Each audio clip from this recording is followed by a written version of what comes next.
Isang patay sa karambola ng isang dump truck, dalawang SUV, isang AUV at motorsiklo sa C5 sa Taguig kagabi. May unang balita live si Bam Alegre. Bam, paano nangyari?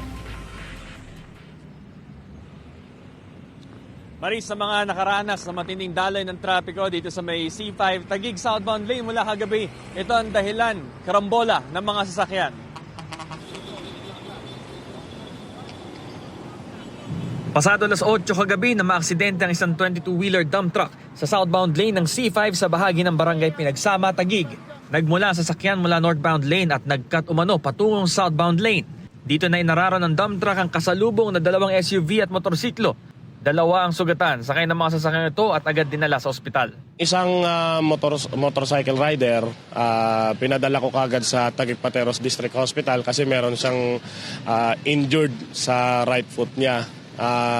Bali yung buto niya, meron siyang pagdurugo, kaya pinadala kagad namin sa ospital. Upon arrival, another one na may-ari naman nung sasakyan na nabangga din, meron siyang sustained na spinal injury, kaya nung upon arrival din ng ambulance, pinadala namin siya sa St. Luke's Medical Center.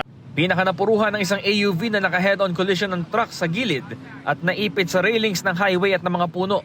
Dead on the spot ang driver at natagalan ng mga rescue workers sa pag-retrieve ng kanyang katawan. Kinailangan pa ng crane at boom truck para hilahin ng kaunti ang dump truck at maabot ang napinsalang AUV. Ang traffic sa C5 tumagal ng ilang oras. Ilang oras na nakakalipas mula ang aksidente at pasado hating gabi na, pero ganito pa rin yung sitwasyon dito. Nananatiling nakabalagbag yung truck at kailangan ng heavy equipment para may alis ito, pati na ang inipit nitong sasakyan sa may bandang mga puno. Ang driver ng truck nasa kustodiya ng Taguig Traffic Bureau at tumanggi magbigay ng pahayag sa GMA Integrated News. Mag-isa lang siya at walang pahinante. Nagtamo siya ng ilang sugat. Sumubok pa raw siyang umalis sa pinangyarihan ng aksidente ayon sa barangay. Kung bumangga na siya at huminto na sila rito, yung driver bumaba dun sa truck. Then siguro na-shock siya or pumunta ng kalsada.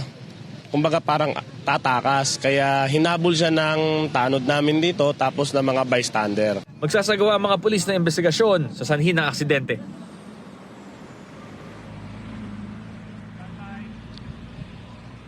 Maris, ito yung iniwang pinsala. No? Dito mismo naipit yung kotse at ito yung ginamitan nga ng heavy equipment para alisin.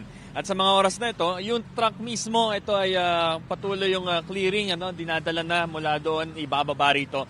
Dahil ang priority ay magamit na ulit lahat ng lanes dito sa may C5 dahil mula kagabi pa talaga nakaranas ng heavy traffic dito. Hanggang ngayon nga, may pag-imbudo pa rin lalo at rush hour ngayon. Ito ang unang balita mula rito sa C5 Taguig. Bam Alegre para sa GMA Integrated News. Gusto mo bang mauna sa mga balita? Mag-subscribe na sa GMA Integrated News sa YouTube at tumutok sa unang balita.